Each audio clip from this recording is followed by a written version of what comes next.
March garden update. This year has been a big overhaul for my garden, and I'm really glad it's not fenced in because I can do whatever I want. But I had a lot of problems last year that I wanted to fix, and this is how I'm doing. This new patch is where I transplanted all of my asparagus. My asparagus used to be back in the tree line here, where you see that little fuzzy dome there, but it was not growing, and it was 3 years old, and I hadn't harvested any. So hopefully this is sunnier. I killed the grass with some traditional cardboard mulch, and then I transplanted everything while it's still asleep and cold. I've also got some Jerusalem artichokes. In its place, I have put my elderberries, which were getting really big and we're starting to block out the sun. And these things can grow into big trees, so I want them to. And they compete pretty well with other trees. Under the dome here is a fig that I bought. I don't know if it's alive.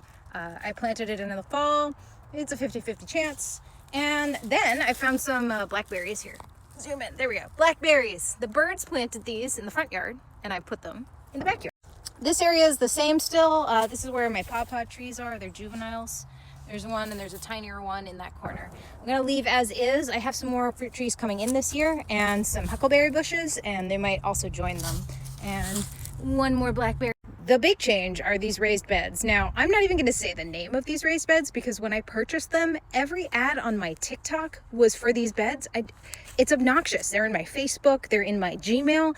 I don't know what the bots are doing, but I'll just say they start with a V. If you want me to say what they are, I will tell you in the comments, but I don't want to bring upon you what I brought upon myself with all these ads. But the great thing about these is even though they're really deep, these are 36 inches, half of this has nothing in it, the bottom half. And that's what they call soil saver. The soil saver is just a plastic corrugated platform I put in there, and that's going to lift the dirt off the ground. Why am I doing it? Last year, if you were following me, or if you weren't and you want to know, this was my raised bed, the big one, infiltrated by tree roots all the way through it, which when this happens, nothing's going to grow because the tree roots are stronger and they're going to compete against your vegetables and take all the nutrients and water. That's this bed over here. I dug out all those tree roots last year. I put root barrier inside it, but that's not going to be enough. Tree roots are smart and they're going to grow around it. In fact, one of my elderberry roots already was doing that. So this year, the second stage of prepping is going to be, I'm renting what's called a trencher, and it is basically a chainsaw that's on a push mower. And it's going to dig a 2-foot trench, and then I'm going to put a root barrier in the ground to stop the tree roots from infiltrating further. But to protect my lovely potatoes, which are all currently planted, these guys aren't touching the ground anymore. So no tree roots, more potatoes for me.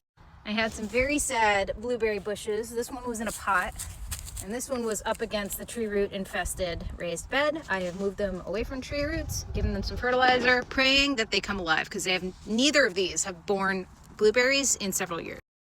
As I transplanted this very sad lingonberry, which used to be up against that tree and was definitely not competing well. So again, gave it some fertilizer and a new shot, and we'll see what happens. The rest of the layout is the same. I got my strawberries planted and seeded, but they're not going to pop up until it's about 60 degrees, so we got time. Tomatoes are going back in here, but I put all of that nice enriched soil that was over there into here, and hopefully there's no tree root infiltration. I dug this out last year as well. I have some wood repair that I'm going to have to do here. Right now it's being held together by a rock.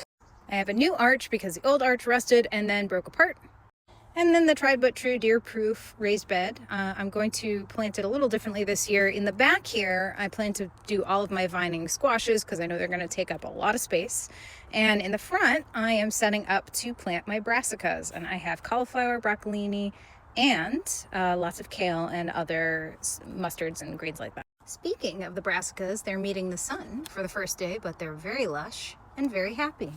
This is my cauliflower. This is the assorted greens, mustards, and kales, and then this is my broccolini. So everything is doing quite well right now.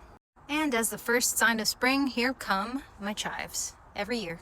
So far I've got all of my cold weather crops planted either outside or started and ready to be transplanted soon.